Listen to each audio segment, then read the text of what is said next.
Leave the world behind மூவியோட part 2.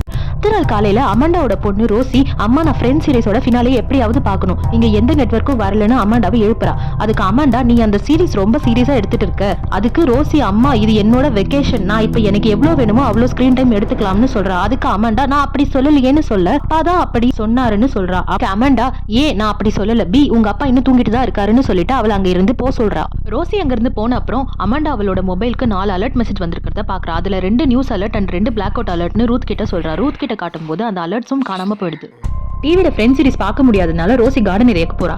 அங்க அவ ஒரு மானை பாக்குறா. அவ ஒரு மானை மட்டும் பார்க்கல, சொல்ல போனா அங்க நிறைய மான் இருந்துச்சு. இந்த பக்கம் ரூத் அவளோட அப்பா கிட்ட எனக்கு அம்மாவை நினைச்சு ரொம்ப கவலையா இருக்குன்னு சொல்றா. உங்க அம்மாக்கு ஏதாச்சும் ஆகிருந்தா அவளை வேற ஏர்போர்ட்டுக்கு ரீடைரக்ட் பண்ணிருப்பாங்க, நீ கவலைப்படாதன்னு ஜார்ஜ் ரூத் கிட்ட சொல்றான். இன்னொரு பக்கம் அமெண்டா ஹஸ்பண்ட் கிளே பக்கத்துல எங்கேயாச்சும் சிக்னல் கிடைக்குதான்னு பார்க்க கார்ல போறாரு. அப்போ ஒரு லேடி காரை நிறுத்தி ஸ்பானிஷ்லயே கத்தி கதறாங்க. ஸ்பானிஷ் புரியாத கிளே அவங்களுக்கு ஹெல்ப் பண்ண முடியாம கவலையா அங்க இருந்து கார் எடுத்துட்டு கிளம்பிடுறான். இன்னொரு பக்கம் ஜார்ஜ் அவனோட நெய்பர் வீட்டுக்கு போறான். அவங்களுக்கு ஏதாச்சும் தெரியுமான்னு செக் பண்றதுக்கு. ஆனா ஜார்ஜ் போகும்போது வீட்டுல யாருமே இல்ல, ஜன்னல் எல்லாம் உடஞ்சிருக்கு. அப்ப வெளியே வந்து பீச்ல ஏதோ சத்தம் கேக்குதுன்னு பார்க்க போறான். அங்க பார்க்க போன இடத்துல அடிபட்டு செத்து போயிருக்கிற நிறைய பேரை பாக்குறான். அங்க பிளைட் கிராஷ் ஆகி இருக்கிறது தெரிஞ்சுக்கிறான். பிளேன் வந்து அந்த பீச்ல கிராஷ் ஆக போறது தெரிஞ்சுக்கிட்டு ஜார்ஜ் அங்க இருந்து ஓடி போய் தன்னோட நெய்பர் வீட்டுக்குள்ள போய் கதவு சாத்திக்கிறான். இன்னொரு பக்கம் பார்த்தா கிளேவோட கார் கண்ணாடி முன்னாடி வந்து ஒரு ட்ரோன்ல இருந்து நிறைய கலர் பேப்பர்ஸும் கலர் புகையும் வந்து விழுது.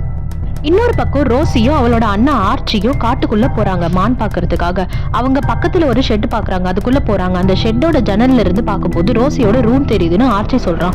அப்ப ரோசி, நான் நிறைய மானை பார்த்தேன், என்னை நம்ப ஆர்ச்சின்னு சொல்றா.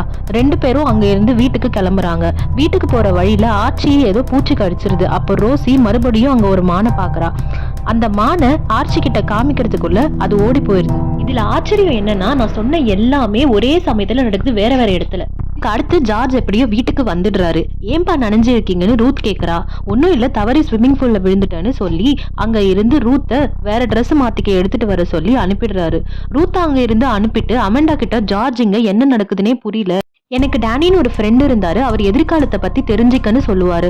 நடக்கிறதெல்லாம் வச்சு பார்க்கும்போது இது ஹேக்கர்ஸோட வேலை தான், ஏதோ ஒரு போர் வரப்போகுதுன்னு சொல்றாரு. அதுக்கு அமெண்டா, என்னது இதெல்லாம் ஹேக்கர்ஸ் பண்றதுன்னு சொல்ல வரீங்களா, ஏதாச்சும் வளராதீங்கன்னு சொல்றா. அதுக்கு ஜார்ஜ், நான் ஒரு ஃபிளைட் கிராஷ் ஆனதை பார்த்தேன்னு சொல்றாரு. அமெண்டா உடனே பயந்து பசங்க எங்கன்னு கேட்கறா. உடனே ஒரு பெரிய சத்தம் கேக்குது, காது கிழிற அளவுக்கு கேக்குது. எல்லாரும் அவங்க காதை மூடிக்கிறாங்க. அந்த சத்தத்தை பொறுக்க முடியாம அமெண்டா வீட்டுல இருந்து வெளியே காட்டுக்குள்ள ஓடுறா. காதை மூடிக்கிட்டே கத்துறா. அதோட பார்ட் 2 முடியுது. பார்ட் 3ல என்ன நடக்குதுன்னு தெரிஞ்சுக்கணும்னா இந்த வீடியோக்கு ஒரு லைக்கை போட்டுட்டு நம்ம சேனலை சப்ஸ்கிரைப் பண்ணிக்கோங்க. அப்படியே அடுத்து எந்த படத்துக்கு தமிழ்ல வாய்ஸ் ஓவர் போடலாம்னு கமெண்ட் பண்ணுங்க.